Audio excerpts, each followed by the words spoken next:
Welcome back to Alternative Realities. I'm David Kelly, Chief Global Strategist here at JP Morgan Asset Management. On previous episodes, we've discussed the diversification challenges currently facing 60/40 investors. When equities zig, bonds are supposed to zag. But over the past 60 years, the average correlation between stocks and bonds has actually been slightly positive.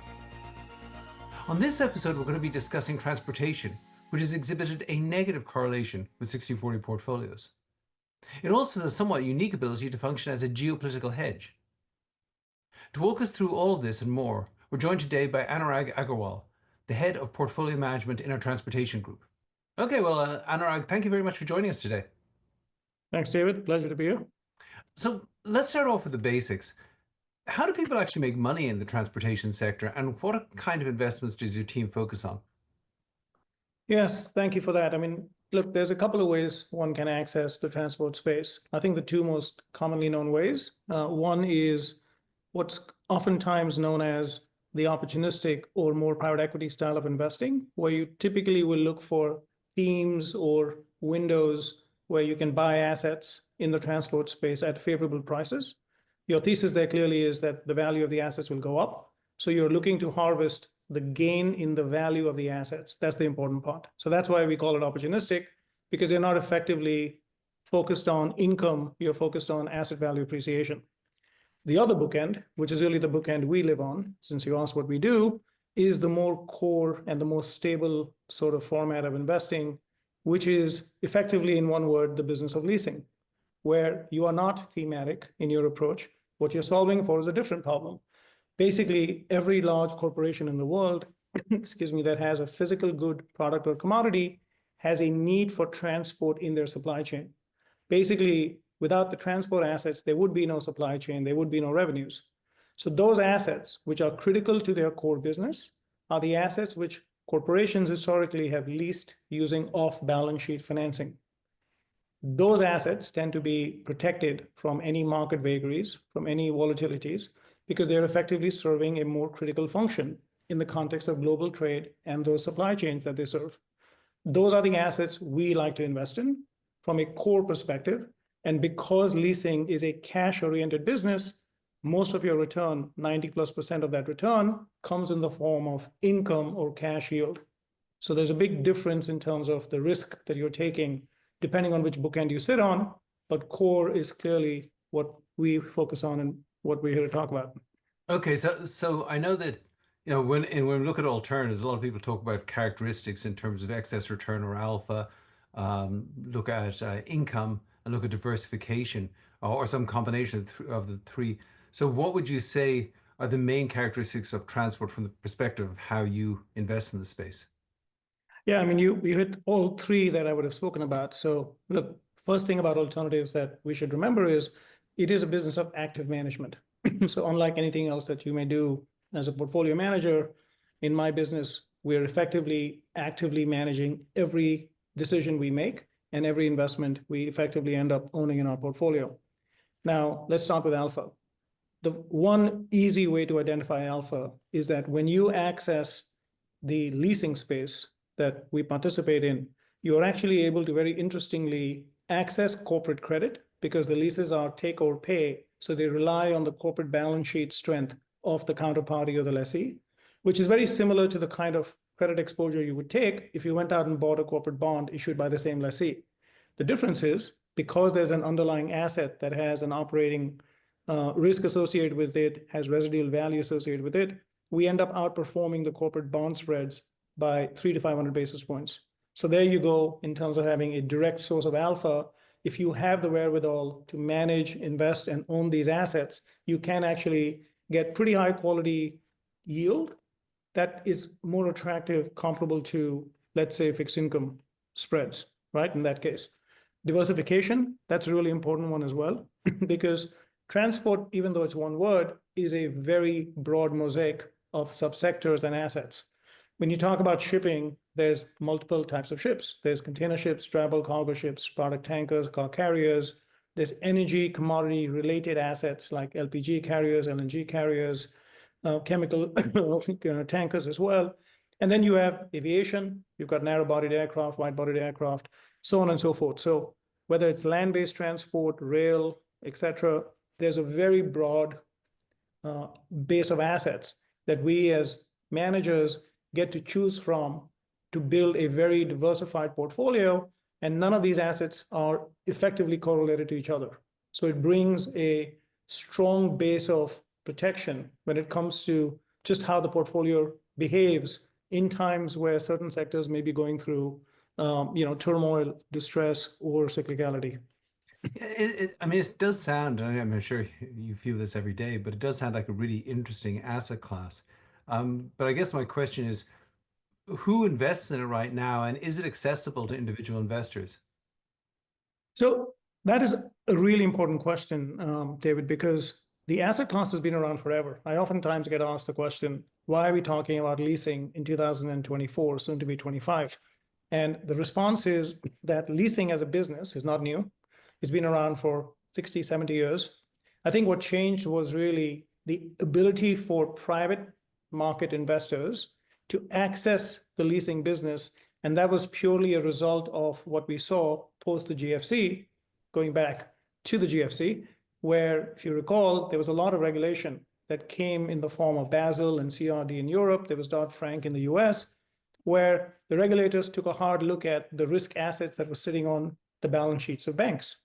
Now, banks loved the leasing business. They were the incumbent dominant provider of capital to the space, and they like the business for the same reasons we like the business. But because of regulation, 80 to 90% of that capital has already left the market, and that created a significant need for off-balance sheet financing, which is where the private markets have stepped in. So today, when you look at the landscape, it really is institutional capital. It's mostly the usual suspects. You've got corporate pension plans, public pension plans, insurance companies, large sovereign wealth funds. And now you are seeing a growing level of participation from the wealth platforms of the world, high net worth, family offices.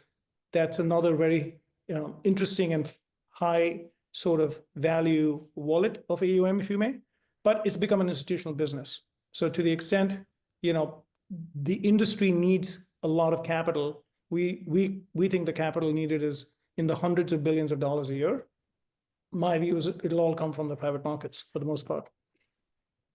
Interesting. And okay, so I sort of see the evolution of the industry, but how is it different, would you say, investing in a transportation asset as opposed to just buying the stock of a transportation company? Yeah, just to use an earlier question, it's alpha, income, and diversification. When you buy, let's say you buy a public stock, you're basically buying in most cases, you're buying vertical exposure to a single asset class. You're also buying a limited access to liquidity and capital, because as we know, public companies can only access the markets when the broader market is favorable for capital raising. So the two things you are directly and indirectly getting exposed to is concentration risk, which is you have to put together a portfolio of multiple public companies if you really want that broad diversification-based exposure. And two is you have limitations of the public markets. And public companies are, for good reason, more affected by what happens in the markets that may not have to do much with the sector. So if you're looking for a true diversifier and uncorrelated exposure in your portfolio, alternatives have typically been looked at to provide protection against the 60-40. So in my view, if you're buying more public equity, you're just adding to your 60. You're not really getting diversification. So I see how transportation or transport can act as and investing in transport assets can diversify a portfolio. But actually, one of the interesting things that we've talked about before is it actually can serve as a hedge against geopolitical turmoil. But I think it's really fascinating. Can you talk a little bit about that? Absolutely. And this is something which we really now had 5 or 6 years worth of data to learn from and see. So initially, the view was that transport assets were, possibly exposed to market cyclicality and volatility. This was pre the pandemic. And then we had a few events happen over the last 5 years. I like to think of it as multiple black swan events. So starting with the pandemic, moving on to Russia, Ukraine, and now the Middle East, we've had rising interest rates, we've had elections all around the world. There's been, I think, putting it mildly, a fair amount of uncertainty, geopolitically and otherwise, globally. And yet, when you look at the underlying behavior of these assets, now I'm talking about core assets as a reminder, I'm talking about assets which are leased to high quality, large corporations or end users, so enjoy that protection of credit through the take or pay nature of the contracts. There was absolutely no impact. In fact, to take it a step further, there was a inverse relationship with the disruptions of supply chain and or the geopolitical events that the world saw, because you ended up actually seeing a huge amount of compression on the limited amount of availability of transport assets to move volumes of cargoes because demand remained the same. In fact, demand went up. So two quick examples for you. In the pandemic, we saw people sitting at home. So 8 billion people were locked up at home. Pretty much everything in the market fell. You might remember the second quarter of 2020, we had equities, fixed income. It didn't matter what you were doing. It all sort of went down. In our business, we saw the reverse. We actually saw that people were buying more sitting at home. We saw the e-commerce effect. We saw people who were spending a lot more of that unspent money on discretionary and non-discretionary goods. And ships had to move cargoes, but there was a slowing down of the supply chain of the world because labor was in shortage. So what that did was it effectively made the 3-4 years during the pandemic the golden years of being an owner in the transport space, particularly in shipping, because you ended up seeing exponentially high lease rates and asset values. On the other hand, if you look at what is happening right now in the Middle East, the Houthis are clearly aiming at Western-owned assets around the Gulf of Aden, which is the important access point to the Suez Canal. Now, the Suez Canal moves about 15% of the world's traded goods.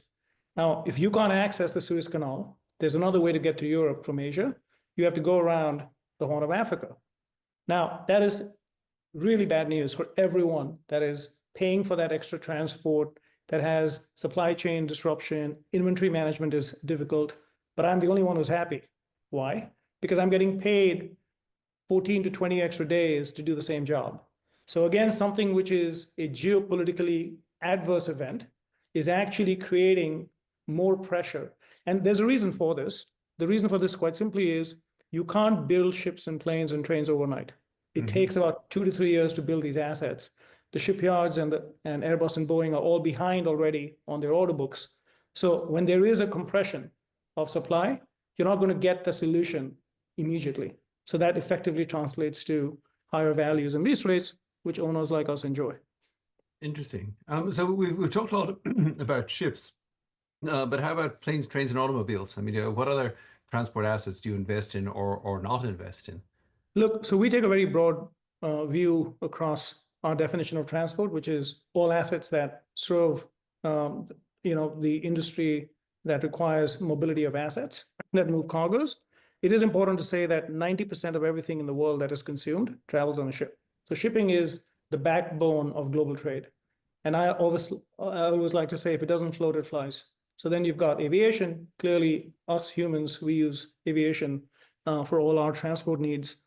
Rail, hugely important as a form of intermodal transport in the US in particular, because of the Jones Act. The US relies on rail as the most efficient form of intermodal transport.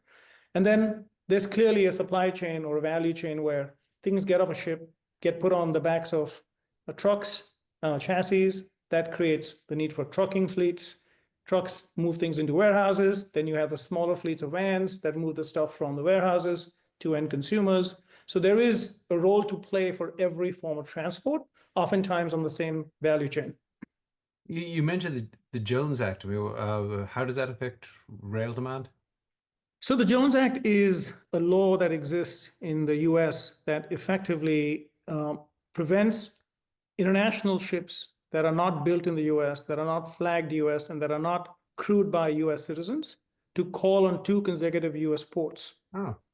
So imagine bringing 15,000 containers all the way from China, but not having the flexibility to drop 5,000 in Seattle, 5,000 in California, 5,000 in Miami, and 5,000 in Elizabeth, New Jersey, and then go home. Sorry, that's 20,000. So okay, that math. I get the point, though. So you have to basically bring all the containers and drop them off in your first port of call, and then they get put on the domestic intermodal sort of network of transport, which in this case is mostly rail and then trucks. Really interesting. So tariffs and trade have been a pretty big focal point, particularly since the election. What does that, what does all of this imply for the transport business? Look, it's an ongoing discussion, and it's certainly one that sitting here today in December, I'm sure none of us have the full visibility we would want, because there's a lot of rhetoric, there's a lot of comments that have been made, and there is going to be some impact that I think we all expect. I think broadly speaking, if the tariffs are to come in as we expect them to, our view is that it's going to slow down some trade, because if the US is not importing as much, and given that the US does not have the current capacity to just replace all of that manufacturing, it potentially will slow down trade volumes, because the rest of the world is not going to be able to pick up on the volumes that the US doesn't import. That said, historically, what we have seen is when tariffs come around, there's a lot of rejiggering of supply chains, where there's a lot of rerouting of goods. So for example, a lot of the energy commodities coming out of Russia after they were sanctioned were actually going to India first. They were getting refined over there, and then they're going back into the Western world as Indian energy commodities. So they could be a neutral to positive impact if tariffs really play out the way we think they will. There's also precedent to say that tariffs are probably not as good for even the country levying the tariffs. So our view is that maybe the tariffs will not be as aggressively imposed as the campaign trail suggested they would. I think trade, on the other hand, probably the more important question is China, because China is such an important part of global trade. I think, to me personally, focusing on the recovery of China's economy, to the extent they can bring back that middle class growing economy, continue the consumption patterns of their economy, also bring back real estate, because they are the largest importer of iron ore, that will significantly support global trade. China slowing down has a bigger impact in many ways, because they import a lot of food commodities, a lot of iron ore, and they also export a lot of finished goods. So we have to sort of keep our eye on both, not just the US, but also what happens in China. I have to say, Anurag, it does sound like transport is a really interesting asset to add to a portfolio. But there must be some things that cause you to lie awake at night. So what sort of risks are you monitoring here? And are there any particular environments that could really be negative for your sector? I mean, it's an interesting question, but I think it's a question that comes with certain sort of recognition of patterns of trade that are already established, which is that if you go back to this idea that 90% of everything in the world that is consumed travels on a ship, shipping and in particular core transport assets are critical to consumption, critical to the functioning of society the way we have now gotten used to it. Also, natural commodities live where they live. You're not going to find iron ore, in a country that doesn't have it. So if you need iron ore, you have to go to Brazil, South Africa, or Australia and put it on a ship and ship it to wherever it has to go. So I do think we have to recognize that there is a certain base level demand that is always going to have to be serviced through the use of transport assets. That said, there are certainly things that we have to focus on and worry about. The first is it is an operating business. There is a huge shortage of labor in the world right now, particularly at the shipyards. When you think about the fact that the average age of a shipyard worker in Korea and Japan is about 47 years old, the next generation of younger people are not showing up to work at these shipyards. So when you think about the fact that you're going to need new assets in an asset replacement cycle, that's going to be a challenge. I think on the other hand, when you think about, all of this focus towards becoming net zero, net zero targets, sustainability, lowering of emissions, alternative fuels, a lot of innovation, a lot of technology is on the horizon. All of that is going to create a lot more demand for the replacement of assets. That's going to need more capital, that's going to need more technology, and that's really going to put a lot of pressure on an industry that is already very stressed. So I think as a portfolio manager, as an allocator, I get excited because I see it as the perfect storm of opportunity. You've got a stressed supply side. You've got a very strong and growing demand side. You've got disruptions along the way. And, all we have to do is we have to continue to focus on execution because the business is demanding from an operational point of view. So I do think, not to make a risk question a positive answer of opportunity, but it is a complex business that can be rewarding if you know what you're doing. Excellent. Well, listen, thank you so much, Anurag, for taking time to do this today. No, it was a pleasure, David. Happy holidays to you and to our viewers. And I want to remind everybody that without shipping, there would be no Santa, because almost everything that Santa carries in his bag probably came on a ship. So, in particular, we're happy to make sure everybody has a great holiday. Excellent advice. Thank you.